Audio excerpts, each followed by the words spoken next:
Okay, British and American culture class. I have a remote control, finally, so I can turn my camera on and off using this device, so I don't have to edit as much, which is going to be a time saver for sure. It doesn't look like I can pause.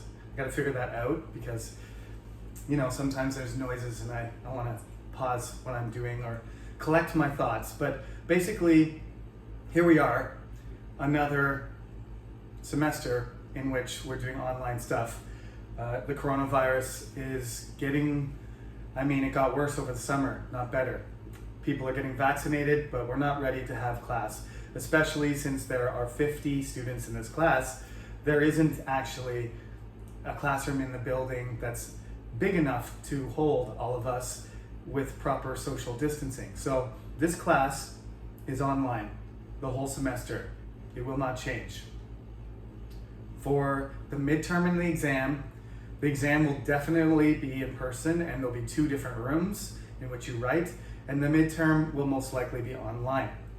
I have to explain a lot of things about this class, so I want to get started. But basically, I call this class British and American Culture, but I think the direct translation is Topics in British and American Culture. So actually, I just refer to it as B and A a lot, British and American, just because the title of the class is so long. So whenever you see B and A, like on my website, or I write that, I'm not being lazy, I'm just trying to be more concise, okay? Because this class has a lot of content and I want you to learn important things, not just listen to really long titles. So my name is Professor Jeremy Sullivan. I am in fact a Canadian citizen who has been living in Korea for the last 14 years. I've been a professor at this university, Chungnam, for 12 years. The last 2 years, I've been doing this class online. There is a YouTube channel that's basically full of my lectures. Some of them are good, some of them are bad. They look different than this one because, you know, I was learning how to do virtual lectures. This semester, I've chosen to pull a whiteboard into my office and just kind of make a studio here. It's still gonna have some noise though. So this is a virtual classroom. I want you to treat this like it's a real classroom. Sometimes there's a truck that drives by, or a helicopter that flies over, or somebody shouts in the hallway or bangs a door. I'm not gonna stop. This is not a soundproof studio. I'm not a professional YouTuber. I'm an English literature professor.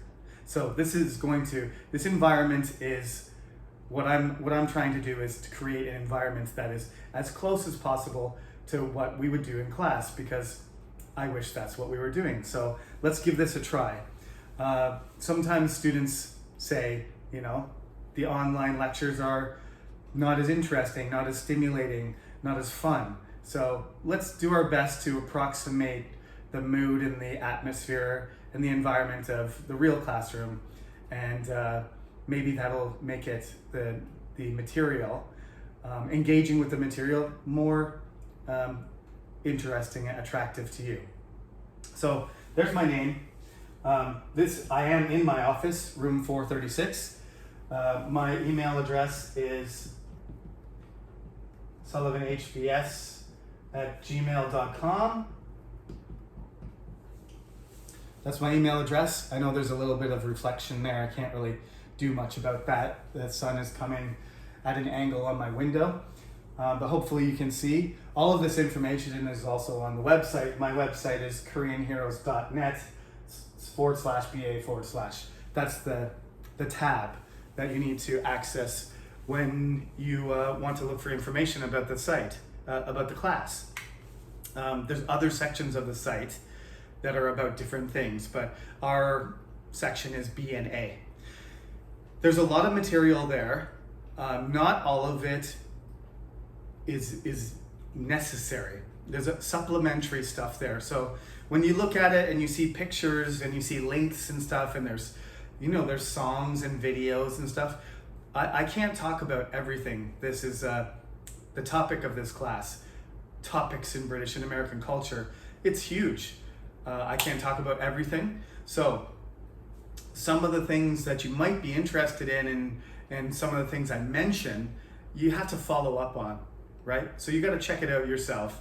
And I will tell you you need to watch the video, you need to listen to me lecture, because although we have a textbook and we have a website and there are PDF slides, I teach this class a new version every semester. So certainly if you get notes from previous classes and people give you advice about what's on tests and stuff, that will be helpful, but it's not gonna allow you to cheat. And I don't emphasize the same things that the class is always developing. I'm 40 years old. I've been teaching this class for about 9 years, so the class has evolved, and so has the textbook. The textbook is called Evolution and Revolution, so I guess it's appropriate that it is evolving. The class is always changing. There are 3 versions of this book. You have to get this one. You have to get the red one, the 3rd edition, because there are whole sections that are missing. Especially the 1st edition is quite a bit smaller and is missing some important information. Also, there have been corrections. There was a lot of mistakes, printing errors, typos, incorrect information. Many of those have been changed. I hope to do a 4th edition and improve it further, but this is the version you need. The 3rd edition, you can order it on Yes24. If you listen to me lecture and what I emphasize, and you read this textbook, you will get an A. If you understand the textbook and you listen to what I lecture about, you will get an A in the class. I had a former student who was an A+ student. One year he was my assistant because there was 100 students in this class. And he helped me do one lecture, and I asked if anybody had any questions for him, and one student put their hand up and said, "How do you do well in this class?" And he looked at me, and then he said, "If you read the textbook, everything in the class is in the textbook, so you can get an A." Now, since then, I have added things, like I said. So there may be things that I add. If I add anything that's not in the textbook, it's gonna be on this board. I will write on this board, because there are things that the textbook doesn't explain everything perfectly. But on the other hand, I also want you to not think that reading the textbook is the only thing that's important. It's a difficult book. It's long. Some of your classes may have bigger books, like you might have to read Wuthering Heights or Moby Dick. It's not that big, but it's big enough. And you can also get an A just by taking careful notes and watching the lectures. This is going to be uploaded on YouTube every week. I'm going to do 2 lectures a week, and there are subtitles. My pronunciation is good enough that 90 to 95% of the generated subtitles will be accurate. So not only will you be able to listen to me and read what I write on the board, but there's also going to be English subtitles that you can watch, you can read while I lecture. So those are the primary sources of information in the class. So I want you to get the textbook as soon as possible, and then you can basically, I suggest you listen to me talk about the information and explain the perspectives, the events, the people, the symbols that we're talking about, and read afterwards. Some people pre-read, some people do both. Some people read before, listen to the lecture, and then they read after. Whatever you need to do, to absorb the material and understand it, you need to develop good study habits. A lot of you are freshmen, so I'm just telling you, this is the way you do it. This is the way you do well in the class, okay? So there's the textbook. Everybody has seen it. Yes24, or I think Kyobo has it as well. Just order it online. They'll deliver it to your house for you. It's not expensive. It's like Manu-chan, not much. especially compared to biology textbooks, which are chimanuan, so cheap. Anyway, that's all you need. That's the main resource, and anything that's copyrighted or anything that I want to add to the course in terms of multimedia and stuff, I'm going to share that on the website.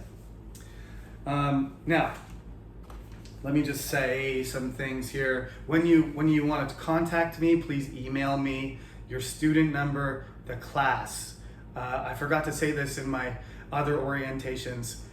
If you just say your name and your student number and say, is there class today or is there homework? I don't know. I have 7 classes. I don't know what class you're talking about. So please, say the 3 things. This is my name. This is my student number. This is the class I'm in. This is my question. Okay?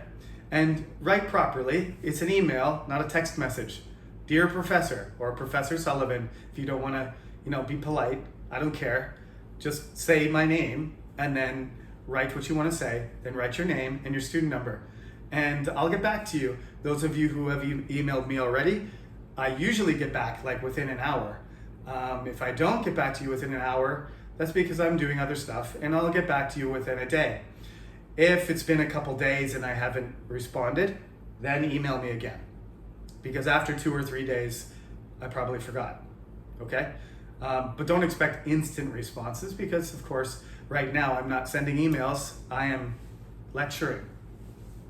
So please follow that format with the emails, and I welcome any questions. Sometimes I will, if you have a good question that I think everybody else is wondering about too, I'll answer it in the recorded lecture so you can hear it. Now, there's not going to be any Zoom stuff for this class because there's just too many people. So it is going to be, we're not going to know each other very well. So you do need to email me if you want to say something about yourself or you want to talk about something personal or whatever. You can do it by email first. And if you say you want to talk to me over the phone or you want to talk to me over Zoom, that's okay too. If the restrictions, the lockdown loosens, you can come to my office. I mean, we still have office hours. Some of you freshmen probably don't realize it, but normally if you want to talk to your professor and you have a detailed question or concern, you come to their office when it's not during class, but at another time. So you can make an appointment with me and we can do it on Zoom. Like I can talk to you one-on-one on Zoom. If there's something you need to know, you want to talk about something, we can set a time and I'll invite you to a Zoom meeting and we can discuss, okay? No problem. If you want to just talk to me by email, that's fine. If you wear your mask and you wash your hands and you come through the door and you want to visit me in my office, that's also a possibility. I'm okay with it. I've been vaccinated, so just wear a mask and make sure you're clean and you can come to my office. It's no problem. Your choice, okay? There tends to be less questions in front of people. Sometimes people want to ask individually and that's okay. But also, like I said, sometimes I would like to give the answer to everyone, which I will do in recorded lectures. Okay. So what else do I need to tell you? Make sure you go through the Cnu Portal when you go to the website. If you want to just look at stuff on your own time, you can go directly to the website. But anytime you're watching a video lecture or you're accessing the website because I've asked you to, you must go through the Cnu Portal, put in your student number and your password in order to get credit for attendance, because your attendance is worth 20% of your grade. So if you miss those lectures, you're going to get a bad grade, right? If you hand in things late, then it's -3% a day. If you hand it in 1 week late, it's 0. There's no homework in this class except for keeping up to the lectures, and there's 2 assignments that you have to do, one before the midterm and one after. Otherwise, it's quizzes, midterm, quizzes, exam. When you do your assignments, it's critical that you write your own material. I usually ask you to talk about some event or person or relationship or to criticize something in British or American culture, I don't need you to go to Wikipedia and copy, let's just say it's the War of 1812 or, the Tea Act or something like that, or Columbus, discovering America. He didn't really discover it. But anyway, when you're talking about that stuff, I don't want you to copy and paste somebody else's ideas and somebody else's research. You can use that and you should have references to it, but you should write your own ideas. I've already studied all these things. I wrote a textbook. I've written pages and pages, hundreds of pages about these very things I'm asking you to write about. So I don't want you to repeat what I already know. I want you to express yourself. I want to hear your voice and I want to see what you think. That's the whole point of the assignments. So don't copy. That's plagiarism. If you copy your assignment, if it's plagiarized, you get 0. That's the policy. If you miss the exam, you fail the class. Otherwise, you got to keep up. So let's break it down. This is how you're evaluated. The evaluation is 20% participation.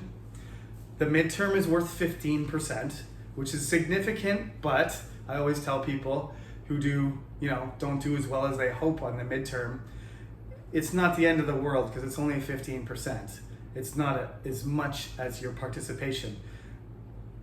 Making an effort is worth more than your midterm. So your midterm's worth 15. Quizzes are worth 25. So doing all of your quizzes is actually more important than the midterm. There are 6, 3 before the midterm and 3 afterwards, approximately every 2 weeks once we get going. I will take the top 5 quizzes. So if you write 6, I will take the 5 best scores, and that will be your score out of 25%. If you miss one, that's the 0, that one's gone. So you can miss one quiz, but you have the chance of writing all 6, and me, if you do poorly on one, if you get 9s and 10s and 8s, and then one of them you get a 3, I will drop the lowest score. Okay? So it's 5 out of 6 quizzes. That's worth 25%. There are 2 assignments, as I said, one in the first half of the class, one in the second half, one related to British culture, one related to American. They are worth 10% each, and the final exam is worth 30. And that's all on the syllabus on the Cyber Campus. You can look at that anytime, so I don't need to write it on the board. All right, so now that's pretty much the basic schedule and what the plan is. I'm going to get going next lecture on content, but not yet. But I want to say there are so many things to talk about here, and it's culture we're talking about here. And I'm a Canadian, so that doesn't mean I'm half British and half American, but I've been to America many, many times. I've been to the United Kingdom once. I've studied British literature. That's my area of expertise. I'm a Shakespeare scholar, actually.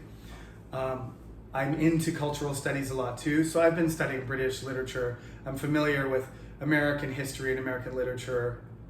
So I'm an expert, but I'm a foreigner, just like most of you. I had a few American students in the past, which was really fun, because they knew less than me, when I was teaching them, I was like, oh, they're going to be experts too. They're going to know all this stuff, but they don't.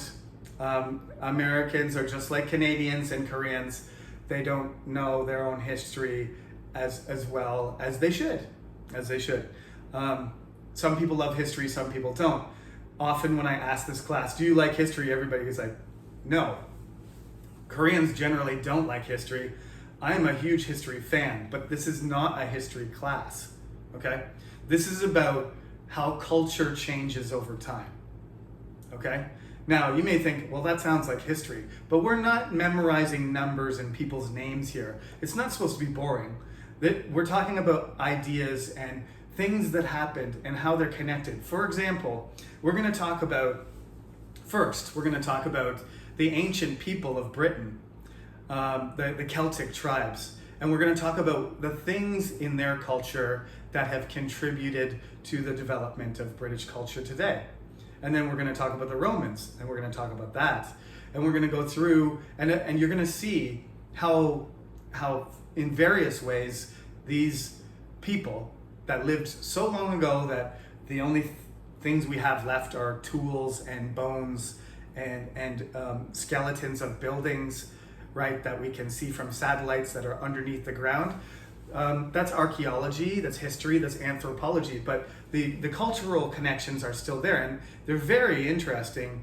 If you understand that, Vikings created our pronouns, and the sound TH comes from the letter thorn, and you understand that Vikings at one point were basically in control of all of Britain, then these connections help you remember. And then you look at the language and you spell the, three, their, they, them, and you that's hard to say because English is not your first language, but it's a very distinct sound, the th sound and the sound, the vibrating sound and the aspirated sound. These are distinctive characteristics of English language that lots of people hate. French people aren't very good at saying THs. Some of my Irish friends say tree instead of three. It's because that's a distinctive characteristic of the language, which is part of English culture. And it was contributed to British culture by the Vikings. That's where those words come from. So, we're going to talk about that. The connection between, this is the department of language and literature. We're going to talk about culture and language and literature. And of course, history is the study of everything.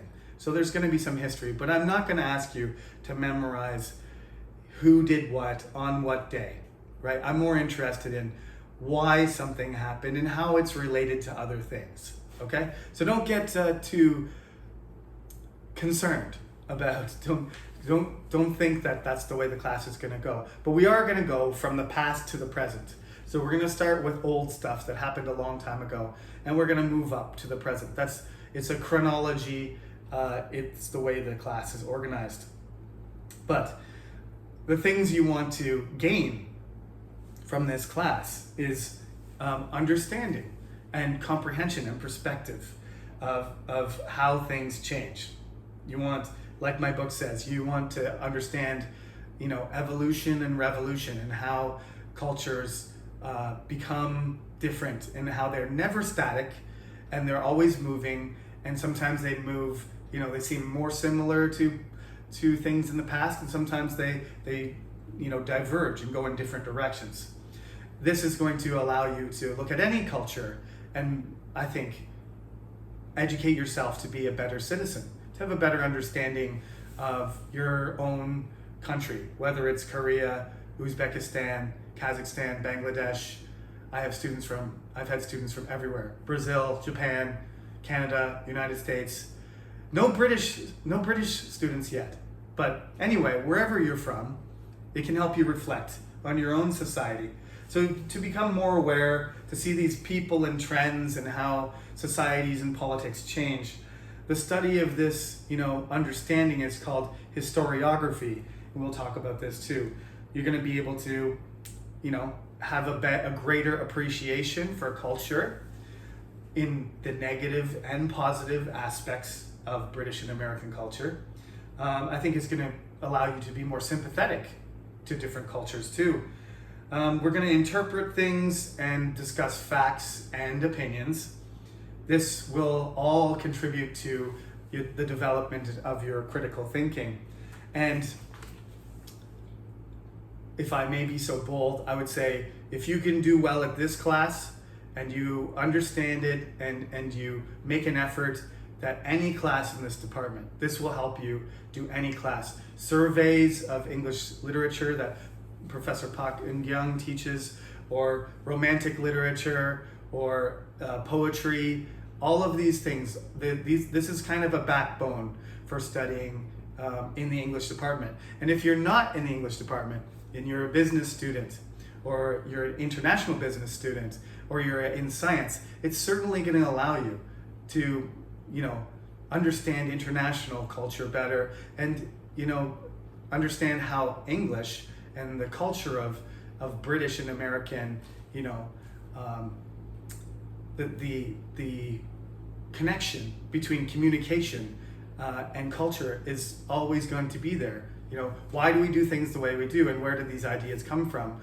All of these things will contribute to your ability to interact with people and understand what other people are doing. Doesn't matter what field. Doesn't matter. Commerce, engineering, science, social studies, humanities. So that's my pep talk. The class has a lot of material. I think it is my favorite class to teach. It's the most difficult class for me to teach. But it's every week I'm like, I got to teach that material again. But I think it's the most important class I teach too. So I hope you enjoy this class and that this lecture has, encouraged you to keep going in it. And, we'll warm up slowly. I'm going to do a few weeks of teaching about ancient British culture. And then we'll have the first quiz, and once everybody gets comfortable, we'll go from there. Quizzes will be online also, I should add that, okay? Everything's online. If you have any questions, ask them. You can send me an email. If not to me, then call the English department and you can ask them too. Thank you for listening, and enjoy this beautiful fall day on Friday, September 3rd. Take care.